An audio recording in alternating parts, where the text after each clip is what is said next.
Bonjour à tous mes bien-aimés pour cette première vidéo. Elle n'était pas préparée. C'était pendant un temps de prière ce matin. Cet esprit m'a mis quelque chose à cœur pour moi.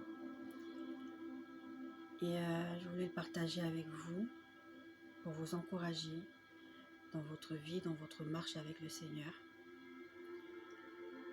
Ce matin, pendant que j'étais en train de prier, dans ma prière, j'ai demandé quelque chose de bien spécifique à Dieu. J'ai dit qu'il y a des choses que je ne veux plus vivre. J'ai dit à Jésus-Christ que je veux qu'il règne dans ma vie. J'ai dit à Jésus-Christ qu'il y a des directions que je ne veux plus prendre. Il y a des pensées même que je ne veux plus avoir.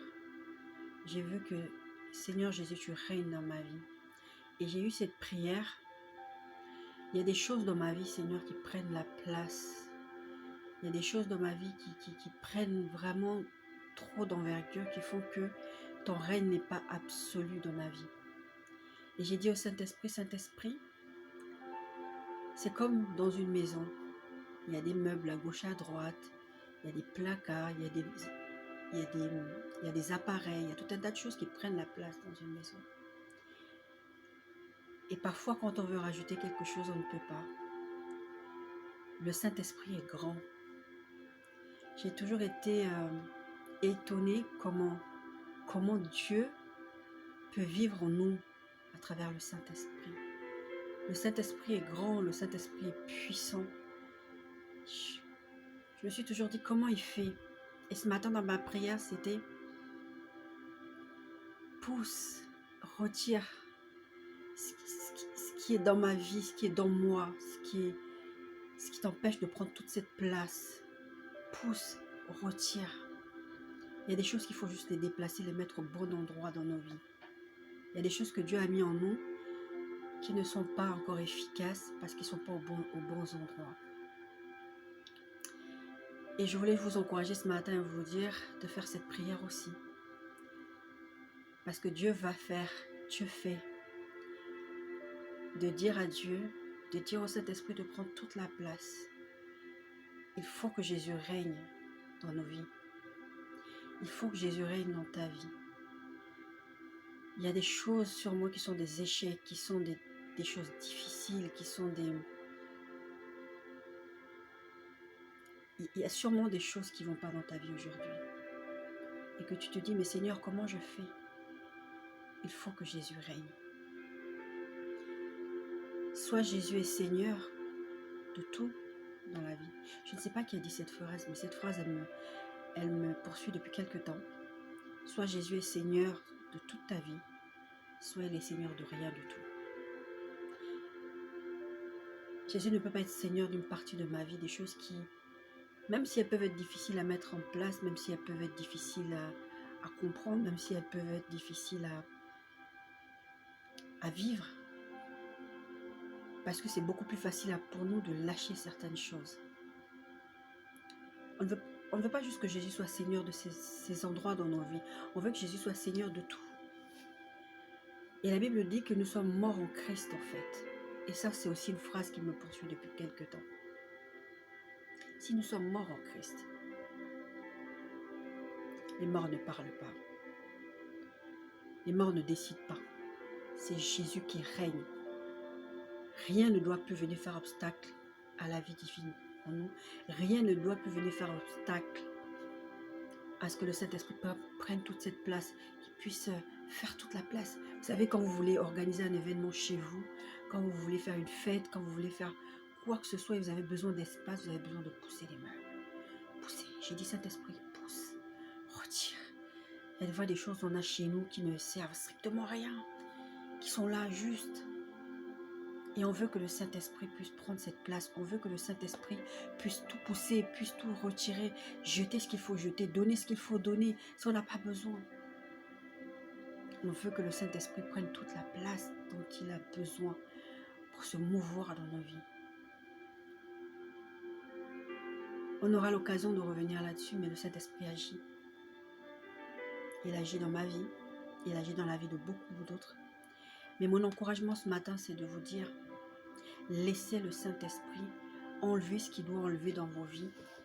Retirer ce qu'il doit retirer dans vos vies. Laissez le Saint-Esprit prendre toute cette place, avoir cette intimité avec lui. Être très proche de lui. Parce que le Saint-Esprit veut vous parler. Le Saint-Esprit veut vous conduire. Le Saint-Esprit veut vous consoler. Le Saint-Esprit veut vous guider. Mais il ne peut pas faire ça si on ne lui laisse pas la place. Le Saint-Esprit, je le dis souvent, est un gentleman. Il ne va pas vous obliger à faire quelque chose. La Bible dit que le Saint-Esprit convainc de péché. Le Saint-Esprit va vous convaincre de quelque chose. Il va vous le mettre à cœur. Quand vous essayez de prêcher la parole à quelqu'un, quand vous essayez d'exhorter quelqu'un, des fois vous allez voir la personne, elle est perdue, ou elle n'y croit pas, ou elle est dubitative, ou il y a plein de choses. Priez. C'est le Saint-Esprit qui va convaincre. Et aujourd'hui, en fait, je ne vais pas parler des autres, je vais parler de toi, de moi. Le Saint-Esprit doit te convaincre. Laisse le Saint-Esprit te convaincre. Laisse le Saint-Esprit prendre cette place qu'il doit prendre dans ta vie. Si tu veux vraiment que le Saint-Esprit puisse te guider, si tu veux vraiment que Jésus règne dans ta vie, si tu veux vraiment aller de victoire en victoire, je ne dis pas qu'il n'y aura pas de difficultés. Ce n'est pas ça le propos de ce matin. Il faut laisser le Saint-Esprit prendre cette place. Il faut laisser le Saint-Esprit venir agir comme il veut dans ta vie. Pas pour te contrôler, mais pour te conduire. Parce que comme je le dis, le Saint-Esprit est un gentleman, il ne va pas te contrôler. Il ne va pas te contrôler. Il va t'expliquer, mais il ne va pas te contrôler. Si tu ne veux pas faire, il ne te forcera pas. La Bible dit, n'attristez pas le Saint-Esprit. Si tu vis avec quelqu'un dans la maison, si tu es marié, si tu sais qu'il y a des choses que tu ne dois pas faire parce que tu vas attrister la personne. Tu sais qu'il y a une parole, il y a un geste, il y a un comportement que tu ne peux pas avoir avec cette personne, tu vas l'attrister. Tu peux mettre cette personne en colère, tu peux attrister cette personne. Si la Bible dit de ne pas attrister le Saint-Esprit parce que c'est par lui que nous avons été sauvés, c'est lui qui nous a convaincus de péché et c'est lui encore qui va nous garder prêts pour le retour de Jésus-Christ parce que les temps sont de plus en plus durs parce que le retour de Jésus-Christ est proche, les amis. Laissons le Saint-Esprit enlever ce qu'il doit enlever. Ne résistons pas. Ne résistons pas. La Bible dit que si tu confesses tes péchés, il est fidèle et juste pour te les pardonner, te purifier de toutes les iniquités. Confesse. C'est la première étape, la repentance. Si tu as l'impression qu'aujourd'hui, ta vie a pris une route que tu ne voulais pas qu'elle prenne, si tu as l'impression qu'aujourd'hui tu as pris une route que tu t'attendais pas à ce qu'il y ait tellement de conséquences, peut-être que tu as cru faire le bon choix parce que c'était logique. Parce que c'était logique et c'était pas mauvais devant le Seigneur. Et tu t'es rendu compte que tu t'es trompé. C'est parce qu'à un moment donné, le Saint-Esprit n'a pas cette place dans ta vie qui fait qu'il peut te conduire, il peut te donner des bonnes directions. Et la seule façon d'arriver à ce point-là, c'est de le laisser agir à sa guise dans ta vie. De le laisser te dire là, ça ne va pas. Ces propos que tu es en train de tenir, ça ne va pas. Jésus a dit qu'il n'est pas venu juger le monde, il n'est pas venu pour le condamner. Jésus, en fait, il n'est pas là pour te condamner. Quel que soit là où tu es aujourd'hui, quel que soit là où tu es aujourd'hui, il ne vient pas pour te condamner. Il vient pour t'ouvrir grand les bras et te dire, tu t'es trompé, c'est pas grave, je suis là, je t'aime quand même. Tu as pris une mauvaise direction, mais c'est pas grave, je t'aime quand même. Viens comme tu es. Et moi, je vais faire ce travail de restauration. Jésus veut te restaurer. Mais il a dit qu'il nous laisse le Saint-Esprit. La Bible dit que si vous, méchants comme vous êtes, quand vos enfants vous demandent du pain, vous n'allez pas leur donner un serpent, imaginez Dieu. Ça, c'est le Seigneur qui m'a dit il y a une semaine ou deux, je ne sais plus. Parce que j'étais en train de prier pour des sujets, pour des personnes, et j'avais peur. Même pour ma fille, j'avais peur. Je me suis dit, Seigneur, je ne veux pas qu'elle s'éloigne, je ne veux pas que la vie qu'elle va décider de vivre soit loin de toi. Parce que c'est une adolescente. Et le Saint-Esprit m'a remis cette pensée à tête. en tête pour me dire, si vous méchants comme vous êtes, vous savez donner des bonnes choses à vos enfants. Imaginez Dieu, votre Père, qu'est-ce qu'il va vous donner, le Saint-Esprit. Et qu'est-ce que le Saint-Esprit fait? Il te conduit dans la vérité, il te guide, il te donne tous les éléments dont tu as besoin dans ton quotidien. On ne peut pas vivre sans le Saint-Esprit. Jésus a dit qu'on ne peut rien faire sans lui. Sans lui, c'est le Saint-Esprit qui nous a laissés. On ne peut rien faire, je vous assure. Même quand vous pensez faire des bonnes choses, vous avez trouvé un bon travail, vous avez trouvé une bonne personne pour vous marier. Si ce n'est pas Dieu qui vous a conduit, qui vous a révélé, je vous assure, vous allez vous casser les dents. Aujourd'hui, mes bien-aimés, je veux vous dire d'ouvrir votre cœur et de laisser le Saint-Esprit prendre toute cette place, pousser ce qui a poussé, enlever ce qui est enlevé. Et si toi qui passes dans cette vidéo, tu sais pas, tu te dis, mais c'est qui ça? C'est quoi ça? C'est qui le Saint-Esprit? Ou si toi, tu as vaguement entendu parler du Saint-Esprit, on a ces personnes dans la Bible qui disaient, mais on n'a même pas entendu parler du Saint-Esprit, mais ils étaient chrétiens. Mais ils vivaient par le Saint-Esprit agissait en eux, mais ils n'avaient pas entendu parler du Saint-Esprit. Aujourd'hui, moi, je veux te parler du Saint-Esprit. Et sur cette chaîne, on va beaucoup parler de la vie de l'Esprit. Et je veux te dire que le Saint-Esprit veut être ton ami. Vous savez, cette personne qui est tellement intime avec toi. Cette personne qui veut absolument... Enfin, avec qui tu peux rien faire. Je veux dire, tu vas aller en boutique, tu vas aller choisir ta robe de mariée, tu vas aller manger au restaurant. C'est toujours cette personne. Le Saint-Esprit veut être ça. Cette personne que dès que tu as une peine, tu cours vers cette personne, et regarde ce qui m'arrive, regarde. Le Saint-Esprit veut être ça. Cette personne, quand tu veux acheter une robe et que tu te dis, peut-être que je ne sais pas, peut-être que cette robe, elle est un peu vulgaire, ou peut-être que le Saint-Esprit veut être aussi ça. Et si tu ne l'as pas reçu aujourd'hui, si tu veux recevoir ce Saint-Esprit qui veut être ce meilleur ami pour toi, donne ta vie à Jésus. Donne ta vie à Jésus. Il faut déjà que tu réalises que ta vie là où elle est aujourd'hui, n'a pas de sens. Parce que Jésus revient. Jésus revient. Il revient pour chercher son Église d'abord. Un jour, il jugera le monde. Mais ça, c'est un autre débat pour un autre jour. Aujourd'hui, ce qui est important, c'est de dire, Seigneur Jésus, je sais que j'ai vécu ma vie loin de toi. J'ai l'impression de contrôler tous les aspects de ma vie.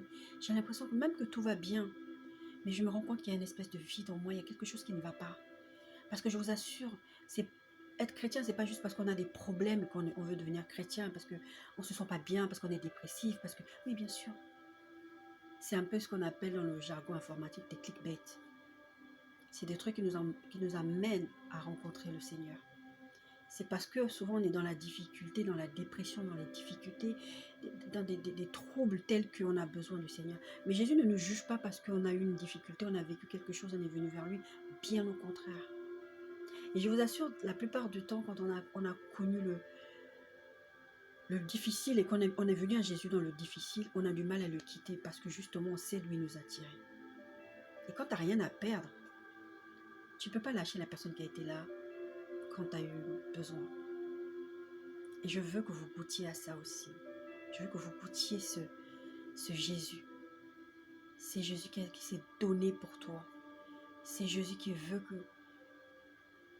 ne veut pas te lancer la pierre. C'est Jésus qui sait que quelque part dans un coin, tu te masturbes à profusion. C'est Jésus qui sait que tu regardes de la pornographie. C'est Jésus qui sait que tu tiens certains propos que les gens ne connaissent pas. Ce Jésus-là, il te connaît. Même si aujourd'hui tu n'es pas l'enfant de Dieu, tu penses que personne ne voit ce qui se passe dans l'intimité de ma chambre. Personne ne voit ce qui se passe dans l'intimité de mon foyer. Jésus voit, Dieu voit. Et Jésus te regarde des fois avec tristesse parce qu'il veut tellement être ton ami. Parce qu'il veut tellement être ton sauveur. Et parce qu'il sait aussi qu'en étant ton sauveur, il va devenir ton Seigneur. Et si Jésus est ton Seigneur, le Saint-Esprit va venir habiter en toi. Et le Saint-Esprit va te conduire dans toute la vérité. Le Saint-Esprit va te révéler des choses que tu croyais même au niveau spirituel. J'ai grandi quasiment à l'église. Je suis partie très très jeune. Je me suis convertie très très jeune la première fois. Parce que oui, il y a eu 2 fois. très très jeune, le Seigneur m'a emmenée dans des endroits. Et je ne savais pas parce que j'étais jeune. Je donnais ma vie à Jésus, j'avais 7 ans la première fois. Et le Seigneur veut faire ça. Il veut te révéler des choses, il veut parler avec toi. Il ne veut pas juste qu'on impressionne les autres. Il veut vivre avec toi au quotidien. Il veut marcher pour toi. Il veut combattre pour toi. Il veut te guérir. Il veut te sauver. Il veut t'aider. La Bible dit que Dieu a des projets de bonheur et non de malheur. Et des fois, même nous, en tant qu'enfants de Dieu, on vit tellement des fois dans des choses et on se dit, mais à quel moment Dieu il a des problèmes? On peut se dire à quel moment Dieu il a des projets de bonheur et de paix. Mais si, et c'est vrai. La première chose que je voudrais t'encourager ce matin, c'est de croire que Dieu a envoyé Jésus-Christ pour toi. Même toi, chrétien, je suis sûre qu'aujourd'hui, en tant que chrétien, des fois, tu te poses la question. Est-ce que vraiment je suis chrétien ou est-ce que vraiment Dieu habite en moi? C'est pas possible ce que je vis. La grandeur, la durée, la qualité de tes épreuves ne détermine pas si Dieu est avec toi ou pas. C'est la fin qui va déterminer. C'est la fin qui va déterminer. Alors aujourd'hui, je vous en supplie, les amis. Je vous en supplie. Faites de Jésus-Christ votre ami. Faites du Saint-Esprit votre ami intime. Si vous avez besoin d'aide, je suis là. Il y a tout plein d'autres personnes aussi qui peuvent être là, qui peuvent vous conduire, votre pasteur, votre référent. Je sais que des fois c'est difficile de dire les choses à son référent, à son pasteur, à son leader. Je sais que c'est pas facile souvent. Parce qu'on est gêné. Mais le Saint-Esprit peut faire aussi ce travail de vous conduire vers la bonne personne. Si vous lui demandez, il le fera. Je prie que, à travers cette vidéo, que vous ayez soif de Seigneur. Aujourd'hui, je ne suis pas dans une vidéo d'enseignement, c'est pas ça, c'est ma première vidéo et c'est la première chose qui est venue à cœur ce matin. Je viendrai dans les enseignements plus tard. Aujourd'hui, ce qui est important, c'est de commencer là. Seigneur, je veux que tu règnes dans ma vie. Jésus ne veut pas régner dans ta vie pour t'empêcher de tourner en rond. Hein. Il ne veut pas régner dans ta vie pour que tu... Comme une punition que maintenant... Parce qu'il y a tellement de gens qui ont cette idée que dès qu'on devient chrétien, ça y est, c'est bon, on ne peut plus s'amuser, on n'est plus marrant. Vous ne me connaissez pas. Mais il faut me voir dans mon cercle privé avec des gens avec qui je rigole. Il faut me voir avec ma fille, par exemple. Être chrétien ne veut pas dire être austère. Jésus veut s'amuser avec toi au quotidien. Jésus veut rire avec toi. Jésus veut pleurer avec toi. Jésus veut vivre tellement de choses avec toi. Et je voudrais tellement que vous connaissiez cette vie. Cette chaîne va être dédiée beaucoup à ça, à la vie de l'esprit. Et je vous assure, si vous commencez ce premier pas aujourd'hui, vous allez voir votre vie changer. Dieu est un Dieu de processus, ça je l'ai appris dans ma marche. Il va pas à pas vous conduire. Et le Saint-Esprit fait ce travail pas à pas. Aujourd'hui, peut-être que ta façon de réagir à certaines situations, c'était de crier, de hurler. Tu verras qu'avec le temps, tu ne vas même plus t'énerver. Parce que le Saint-Esprit va te dire, là, tais-toi. Au début, le Saint-Esprit, même des fois, il ne te dit pas tais-toi. Hein. Il te laisse faire ce que tu es en train de faire. Quand tu rentres à la maison, il te dit, est-ce que tu penses que c'était bien ce que tu as fait? C'est ce Saint-Esprit-là que je veux que vous expérimentiez. Que j'expérimente et que j'ai déjà expérimenté, que je veux encore expérimenter plus. Et puis plus tu matures, à un moment tu ne hurles plus, tu ne réagis plus aux situations. Le Saint-Esprit te dit, à l'instant T, tais-toi. Ça, le Saint-Esprit le fait et je veux que vous l'expérimentiez. Au-delà du salut, au-delà de l'amour, au-delà de toutes ces choses que Dieu nous promet, je veux vraiment que vous ayez cette intimité, cette proximité avec lui, qui puisse vous emmener vers des verts pâturages, parce que ça c'est le but de la Bible pour nous, c'est le but de Dieu. Quand je parlais de projet de bonheur, c'est ça. Dieu ne veut pas qu'on soit là à souffrir. Et je pense que beaucoup d'entre nous, on souffre tout simplement parce qu'on ne veut pas écouter.